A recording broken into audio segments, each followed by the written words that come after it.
Hello, and welcome to Solanus Dracone's book reviews.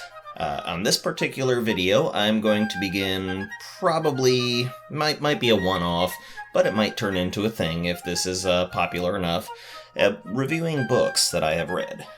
The idea here is to share some of my favorite literary works with you, and hopefully expand you into some other works. A lot of great books out there to read, and I'm going to start off with one that I've just recently read. This one is called The Prince of the Black Palace. The Prince of the Black Palace is a Victorian fantasy novel set in the fictional Near England kingdom of Lyonesse. It was written by Alexander Lewis White and illustrated by Heather Hitchman-Lambert. The book follows several branching plot paths, all connected fairly loosely, which converge around the climax. The story opens to the immediate aftermath of the death of the Emperor of Lyonesse and the potential power vacuum which it causes. The Empress, mother of the main protagonist Aiden, is a cold and unforgiving woman whose only true love is to her son.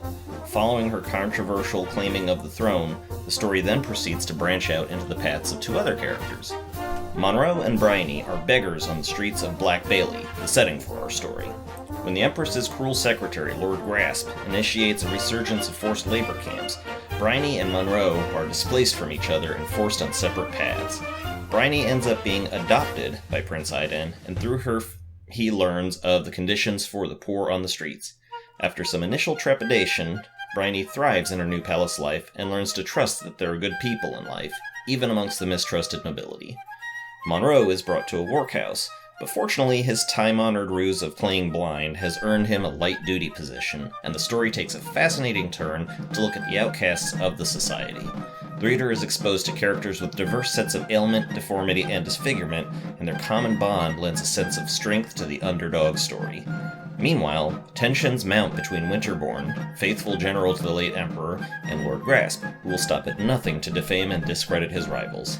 The paths converge near the climax when an all-out battle between General Winterbourne's Fusiliers and General Fairfax's Grenadiers rips apart the section of Tau containing the workhouse in which Monroe is imprisoned.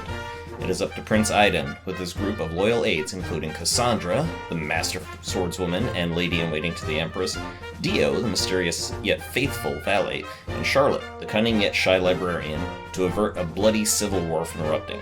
What happens then? You'll just have to find out for yourself. I highly enjoyed this book. Lewis White describes the mood and the setting beautifully, and you can practically feel the wintry chill in the air and see the snow-covered streets. The story is pleasingly complex, without being unapproachably so, and comes together in a satisfying fashion near the end. The characters are vibrant and the mood is melancholy, but with an overriding feeling that there is hope in the end. The book is a steal at $3.99 US on Kindle, and is free on Kindle Unlimited. Thank you very much, and you all have a wonderful day.